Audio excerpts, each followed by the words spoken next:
दोस्तों नमस्कार, welcome to GS fighters. दोस्तों टारगेट सीरीज को कंटिन्यू करते हैं और प्रैक्टिस सेट नंबर 28 को डिस्कस करते हैं। हम लोग उत्तर प्रदेश पुलिस एग्जाम के लिए जीके और जीएस के क्वेश्चंस की प्रैक्टिस करते हैं टारगेट सीरीज के अंतर्गत।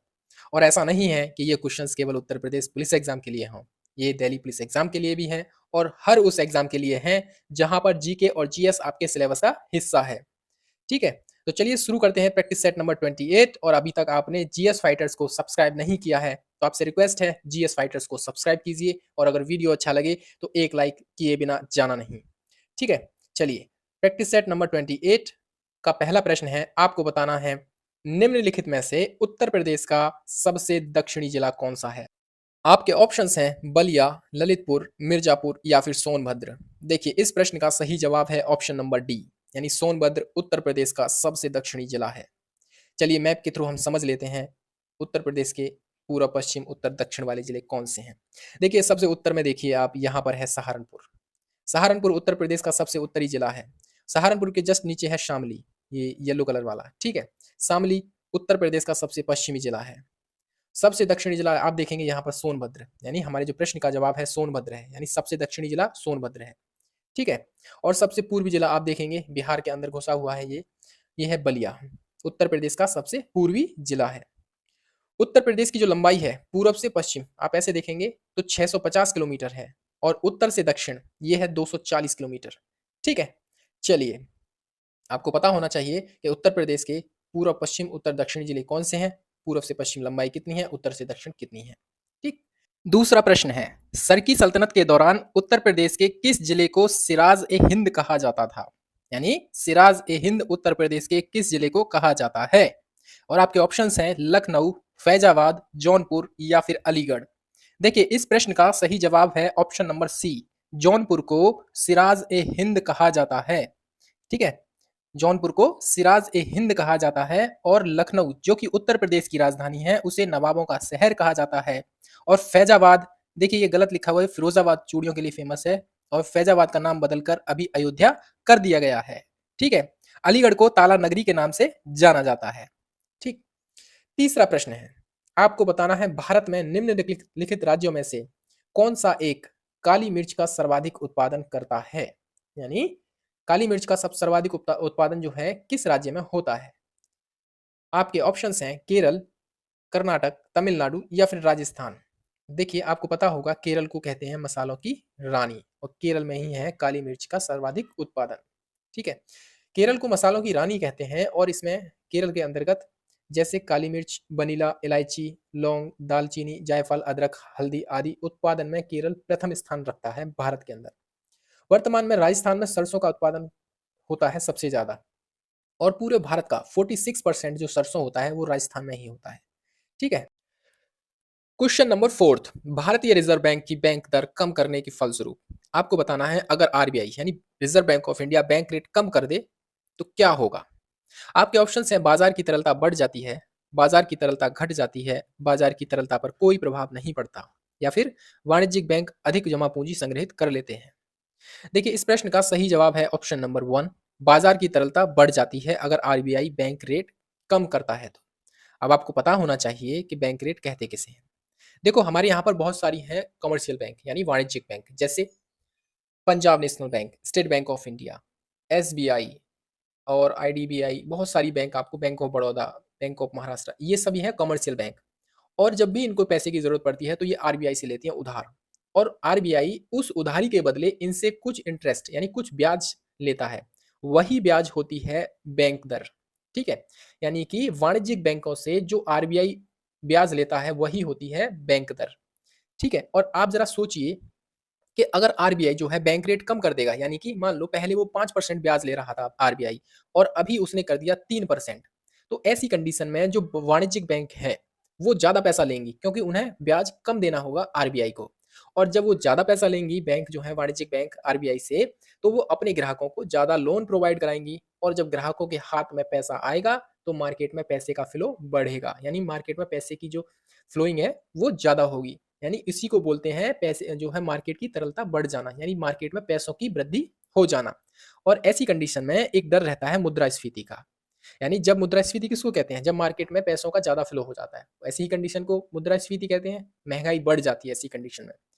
तो मुद्रास्फीति को कंट्रोल करने के लिए आरबीआई जो है बैंक रेट को फिर से बढ़ा देती है, यानी कि बैंक रेट फिर से बढ़ाई जाती है और ऐसी कंडीशन में ज़्यादा ब्याज ना देना पड़े आरबी जो वाणिज्यिक बैंकों को, वो ज़्यादा जल्दी से जल्दी अपना जो कर्जा है वो आरबीआई को वापस करना चाहती हैं।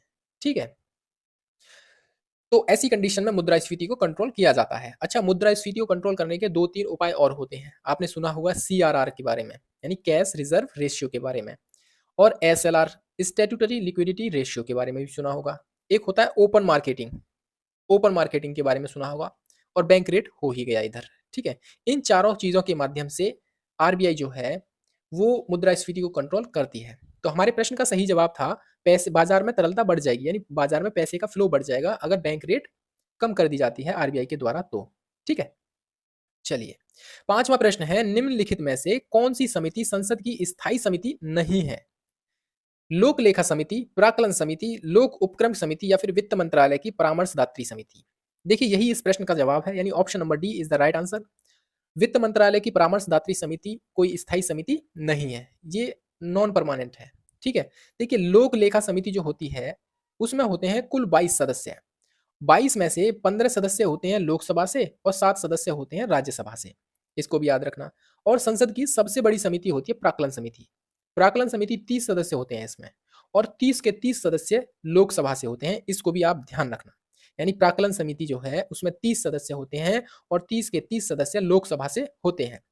संसद की स्थायी समितियां हैं इस प्रकार, जैसे प्राक्कलन समिति, लोक लेखा समिति, लोक उपक्रम समिति, और अस्थायी समितियां हैं इस प्रकार। देखिए, अस्थायी समितियों का गठन किया जाता है एक विशेष कार्य को संपन्न करने के लिए, और जब वो कार्य हो जाता है तो उन समितियों को डिसॉल्व कर दिया जाता है, इसीलिए इनको अस्थायी समिति कहते हैं। यानी कार्य खत्म, समिति खत्म। 6वां प्रश्न है, कौन भारत के संविधान के अभिरक्षक के रूप में जाना जाता है? यानी कि कस्टोडियन कौन है भारत के संविधान का, उसकी संरक्षक कौन? 7वां प्रश्न है हमारा, विश्व का पहला ऊंट अस्पताल किस शहर में स्थापित किया गया था? देखिए, विश्व का पहला ऊंट अस्पताल तेहरान में, जयपुर में, बीकानेर या फिर दुबई में? देखिए, भारत में नहीं, ये हुआ है दुबई में। भारत में नहीं है, ये है दुबई के अंदर विश्व का पहला ऊंट अस्पताल। वर्ष 2017 में वर्ष 2017 में दुबई में ऊंटों के लिए एक खास अस्पताल खोला गया है। विश्व का यह पहला ऊंटों का अस्पताल है और इसमें महंगे और अत्याधुनिक इलाज उपलब्ध कराए जाते हैं। एक्चुअली ये है कि दुबई में ऊंटों को संस्कृति का एक अहम हिस्सा माना जाता है और उन्हें बचाए रखने के लिए ये कदम उठाया गया है। ठीक है? तो आप याद रखना, विश्व का पहला ऊंट अस्पताल दुबई के अंदर आपको मिल जाएगा। 8वां प्रश्न है, आपको बताना है रक्त समूहों की खोज की थी। आपको उस साइंटिस्ट का नाम बताना है जिन्होंने रक्त समूह की खोज की थी। Alexander Fleming, William Harvey, Robert Koch या कार्ल लैंडस्टीनर? और इस प्रश्न का सही जवाब ऑप्शन नंबर डी है, कार्ल लैंडस्टीनर ने ही रक्त समूहों की खोज की थी।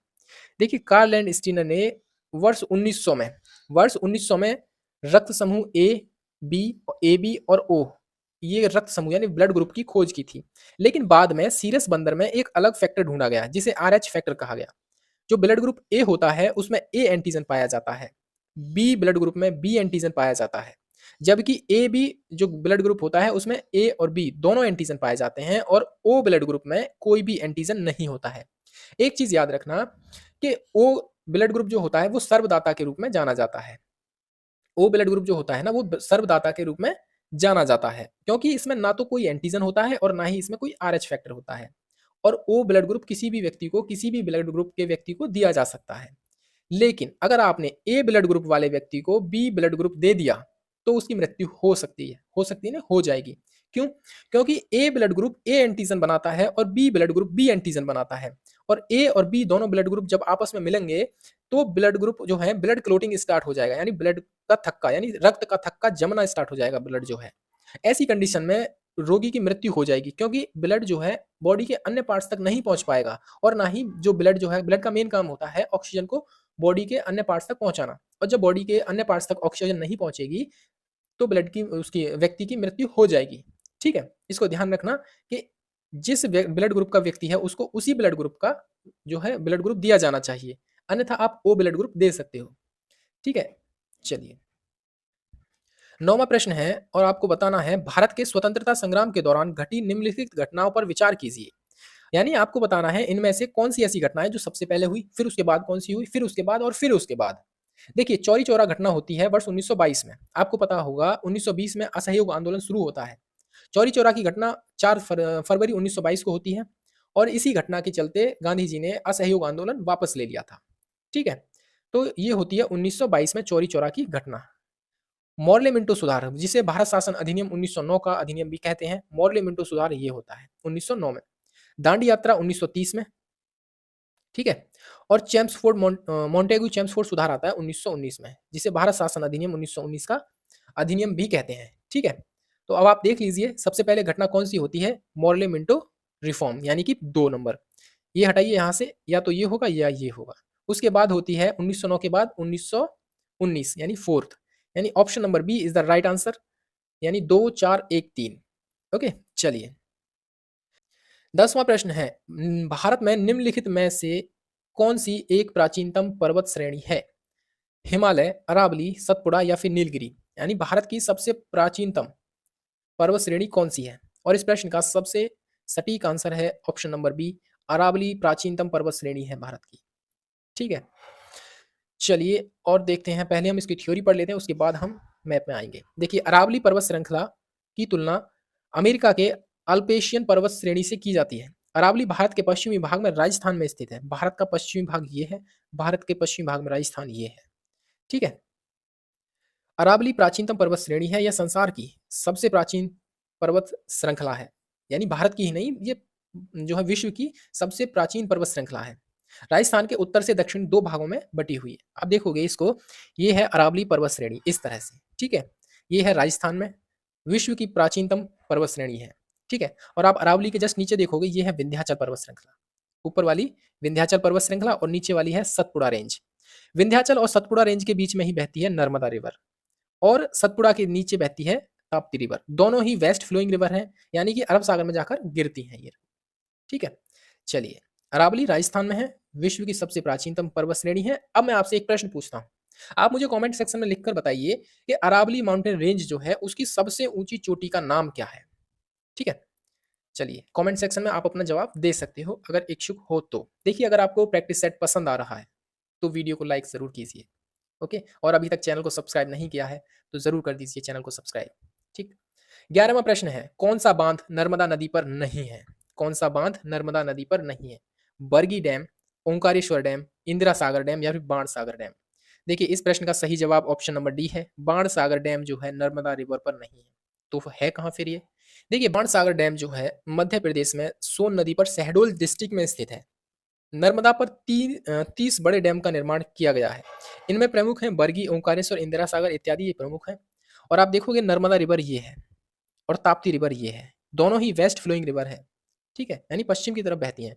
एक प्रश्न का जवाब आप मुझे कमेंट सेक्शन में और दीजिए। मैप में आप स्टडी कर सकते हो इसमें कि दक्षिण भारत की सबसे बड़ी नदी कौन-सी है?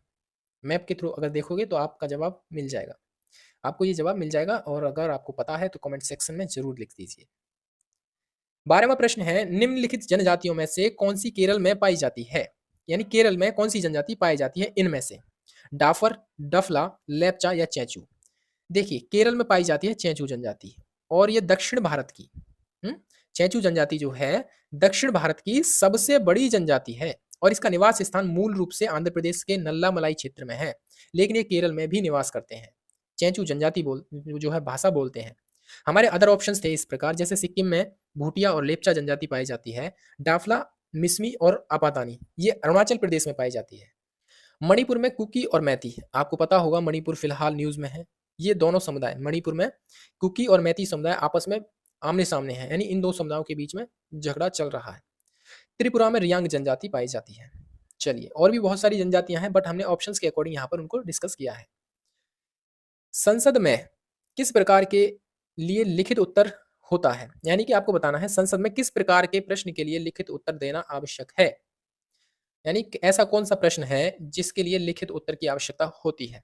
और आपके ऑप्शंस हैं अतारांकित प्रश्न, तारांकित प्रश्न, अल्प सूचना वाले प्रश्न या फिर गैर सरकारी सदस्यों के लिए प्रश्न। देखिए, इस प्रश्न का सही जवाब है अतारांकित प्रश्न। अतारांकित प्रश्न वो होते हैं जिनका जवाब लिखित रूप में देना होता है। ये भी याद ध्यान रखिए। ठीक है। जिन प्रश्नों का उत्तर जिन प्रश्नों का उत्तर संसद सदस्य लिखित रूप में चाहते हैं, उन्हें अतारांकित प्रश्न कहते हैं। इन प्रश्नों का मौखिक उत्तर नहीं दिया जा सकता और ना ही इन प्रश्नों के बाद कोई प्रश्न पूरक प्रश्न पूछा जा सकता है। ठीक है, ये भी याद रखिए आप। 14वां प्रश्न है, निम्नलिखित में से कौन सा इंटरनेट के पूर्ववर्ती उपकरण है? ईपी रोम, ईपी रोम, रैम, ईईपी रोम या फिर रोम? देखिए, इस प्रश्न का सही जवाब है ऑप्शन नंबर डी, यानी रोम। रीड ओनली मेमोरी जो है इंटरनेट के पूर्ववर्ती उपकरण है। ठीक है, एक सेकेंड, चलिए। यहाँ पर हमने कुछ जो है फुल फॉर्म लिखी है, जैसे रोम की फुल फॉर्म होती है रीड ओनली मेमोरी, रैम की फुल फॉर्म होती है random access memory, EP RAM की फुल फॉर्म होती है erasable programmable read only memory. और भी बहुत सारी जो है कंप्यूटर्स की जो है फुल फॉर्म होती हैं, आप उनको याद कर लीजिए। कंप्यूटर के बारे में देखिए, आप बेसिक इन्फॉर्मेशन रखिए, क्योंकि यहाँ से एक या दो प्रश्न बनेगा। मैक्सिमम मैक्सिमम बने तो दो बनेंगे, अन्यथा एक ही मानिए, एक की उम्मीद कर सकते हो कंप्यूटर से प्रश्न बनने की। ठीक है, और उसमें भी आप सॉफ्टवेयर से रिलेटेड, हार्डवेयर से रिलेटेड, इनपुट और आउटपुट से रिलेटेड या फिर फुल फॉर्म से रिलेटेड, यहाँ से प्रश्न बन जाएगा आपको। ठीक है, इन पर ज़्यादा आप फोकस रखिए, क्योंकि प्रीवियस ईयर में यहीं से प्रश्न बना है। हमारे प्रैक्टिस सेट का 28 प्रैक्टिस सेट का अंतिम प्रश्न है, अफीम युद्ध निम्न में से किन दो देशों के मध्य हुआ था? अफीम युद्ध हुआ था ब्रिटेन और चीन के मध्य। ठीक है, देखो, दो अफीम युद्ध हुए हैं अभी तक, और पहला अफीम युद्ध हुआ था 1839 से 42 तक, और दूसरा हुआ था 1856 से 60 तक। इन दोनों ही युद्धों में चीन की पराजय हुई थी और ब्रिटेन इसमें विजित हुआ था। तो चलिए, ये था हमारा प्रैक्टिस सेट नंबर 28, और अभी तक आपने जीएस फाइटर्स को सब्सक्राइब नहीं किया है तो आपसे रिक्वेस्ट है, आप जीएस फाइटर्स को सब्सक्राइब कीजिए।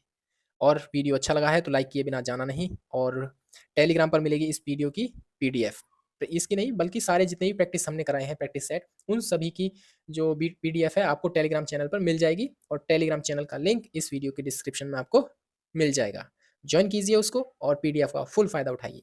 तो चलिए, मिलते हैं फिर नेक्स्ट प्रैक्टिस सेट में, और अभी के लिए इजाज़त दीजिए। Thank you very much.